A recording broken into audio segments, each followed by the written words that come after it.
ত্রয়োদশ জাতীয় সংসদ নির্বাচনকে সামনে রেখে জামায়াতের সঙ্গে জোটে গিয়েছে ছাত্রদের রাজনৈতিক দল এনসিপি। জামায়াতের সাথে জোটবদ্ধ হওয়ার সময় প্রাথমিকভাবে ৩০টি আসনের ব্যাপারে সমঝোতা হয়েছিল এনসিপির, কিন্তু চূড়ান্ত সিদ্ধান্তে নেমে এসেছে ১০-এর নিচে। এতে বাদ পড়েছেন এনসিপির বেশ কয়েকজন আলোচিত নেতা, জানিয়ে ফের উত্তাল হতে পারে দলটির আন্দরমহলে। যদিও নির্বাচনী কৌশলের কারণে এখনই এ নিয়ে আনুষ্ঠানিকভাবে কোনো কথা বলতে রাজি হয়নি জামায়াত বা এনসিপির কেউই। জামায়াত চায় জনভিত্তি ও জনপ্রিয়তা আছে এমন প্রার্থীদের চূড়ান্ত তালিকায় রাখতে। এনসিপির যুগ্ম আহ্বায়ক সারোয়ার তুষার জানিয়েছেন, তাদের সাথে চূড়ান্ত আসন সমঝোতার ব্যাপারে কথাবার্তা হচ্ছে। কিছু কিছু আসনে ইতিমধ্যে জামায়াতের প্রার্থীরা অনানুষ্ঠানিকভাবে এনসিপির প্রার্থীদেরকে ছাড় দিয়েছেন এবং প্রার্থীদের সাথে এক ধরনের সমন্বিত কাজ হচ্ছে এই সকল আসনে। যেহেতু অনানুষ্ঠানিক সমঝোতা কিছুদিনের মধ্যে হয়ে যাবে, তখন তাদের ধারণা জোটের সকল শরিক একসাথে এক মার্কার জন্য প্রচারণা চালাবে।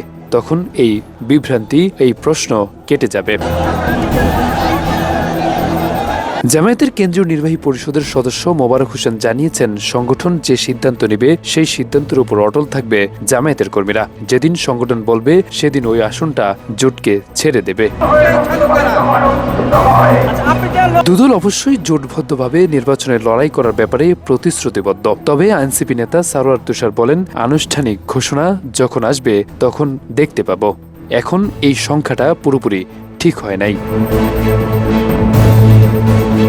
আসন ছাড় নিয়ে চূড়ান্ত সমঝোতা না হলেও জামায়াত এনসিপির জোটের মনোভাব খুবই ইতিবাচক বলে দাবি করেন নেতারা। তবে জামায়াতের জোটে যাওয়ার বিপক্ষে অবস্থান বেশিরভাগ এনসিপি কর্মীর। জামায়াতের সাথে জোট হওয়ার গুঞ্জন আসা মাত্রই পদত্যাগের হিড়িক পড়ে এনসিপিতে।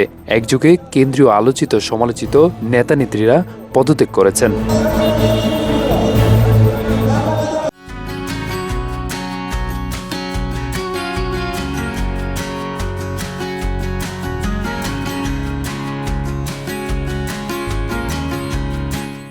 জামায়াত ইসলামী ও জাতীয় নাগরিক পার্টির ১২ দলীয় জোট গঠন করার পর পদত্যাগ করেছেন এনসিপির বেশ কয়েকজন নেতা। কারণ হিসেবে কেউ কেউ বলছেন, জামায়াতের সাথে জোটবদ্ধ হওয়ার কথা বলেছেন। তারা মনে করেন নতুন রাজনৈতিক বন্দোবস্ত তৈরির লড়াইয়ে এখন আর এনসিপি নেই। এটা বুঝতে পেরে দল থেকে সরে আসেন এসব কর্মীরা। এদিকে দলের যুগ্ম আহ্বায়ক সারোয়ার তুষার জানান, পদত্যাগের কারণে দলের ভেতর কিছুটা দোলাচল থাকলেও অধিকাংশ রয়েছে জোটের পক্ষে। আরাফাত হোসেন, যুগের চিন্তা, ঢাকা।